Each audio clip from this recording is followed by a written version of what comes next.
Why has freedom of speech over time limited the content used by comedians? Freedom of speech is the right to express thoughts, ideas, and opinions through a means of communication as long as you do not cross over another person's rights or national security. Comedians have been limited on many jokes they can tell in fear of offending their future audience. This has not allowed the comedy community the opportunity to be afforded the same rights and privileges as everyone else due to their line of work.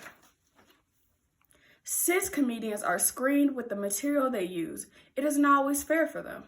As it pertains to my cousin Crystal P., she has not always been allowed to flow with her natural ability to make people laugh on a whim due to the stick to the script. This stick to the script mentality has not always allowed her gifts to flourish like normal. The speech of many comedians does not always seem to be free and come under the same amendment that covers the rest of the country. With this speech, I intend to persuade each and every one of you in the audience to understand why comedians should be allowed the use of freedom of speech to expand their talents rather than hinder them. I will help you understand how there is a difference between comedy and free speech, why speech should be free even if it is a joke, and if comedians shall limit jokes that are offensive and discriminatory. Is there a difference between comedy and free speech? This subject has got quite a bit of attention from comedians such as Chris Rock and Jerry Seinfeld deciding no longer to work at college campuses. Their reason was due to the high political activity on these campuses. Some comedians are getting arguments from both the right and left wing of politics. According to Kenneth Paulson, an executive from the First Amendment Center, he explains how almost 40% of Americans would like the government to step in and block tasteless comedy routines. In addition, a majority would ban public comments, funny or not, that might offend racial or religious groups. These arguments have put a limit on what is good comedy and what crosses the line. This action is starting to suppress the style of comedy that can be practiced during a stand-up act. It has gotten so suppressed that a comedian known as Jeff Ross tweeted, "Can someone call the comedy police and send me an acceptable list of topics we can joke about?" Suppressing comedians' rights to tell jokes could create a problem for their income, such that this routine and comedy is really their only notion of a job, and this is where they find most of their financial information and rights from. As comedians prepare for future events, they are becoming fearful of the jokes that they may say could possibly cripple the right granted to them by the First Amendment. Is speech not free when it is a joke? Is it not considered freedom of speech because it is a joke and not someone's right to speak as the free press has the right to speak? Paul Cabria states, "The First Amendment was designed to allow the people not to be punished for diverse thoughts, for thoughts that may be unpopular, or for thoughts that may even be hateful, but nevertheless are protected. But sadly, when a group of people are silenced because we do not agree with what they are saying or who they may be offending, that is discriminating against that group. If you choose to watch a comedy show or go to a comedy club, you must understand some jokes may not be funny to you because it may be talking about you. According to Andrew Dahl, if something is funny, it's funny. We shouldn't be afraid of exploring prejudice and hidden thoughts.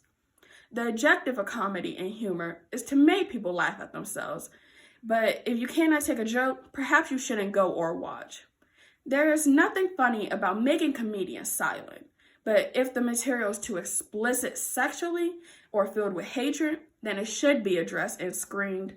Otherwise, comedians should have the right to speak under the freedom of speech. Although people are starting to question many comedians' judgment due to the rise of intentional offenses and jokes, should jokes not be allowed to offend and encourage hatred or discriminate? Too many comedians try to push the envelope with their jokes, and that has not been the intent of the First Amendment. The government needs to protect people from blatant, out-of-control jokes against groups of people because of their skin color, gender, and private choices. Our founding fathers included the First Amendment in our Constitution because they recognized the importance of a free flow of ideas and information to democratic government and of protecting the rights of people whose views may be unpopular.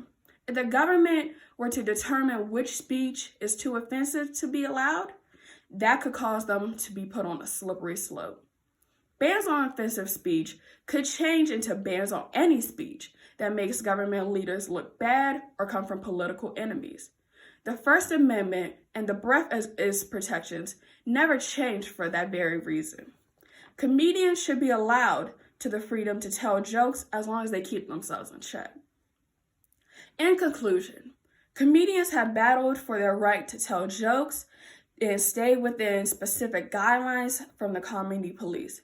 The public taste has changed over the years and has changed due to the different types of words and verbiage used by politics and many celebrities. In the past, comedians could get away with certain types of jokes and the audience wouldn't be offended.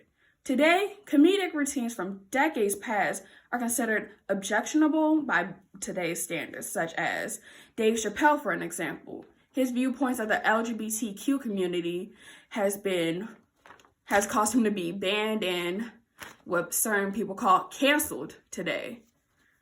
The reason the standard of what is acceptable has changed is due to the new diverse voices developed and they are speaking out.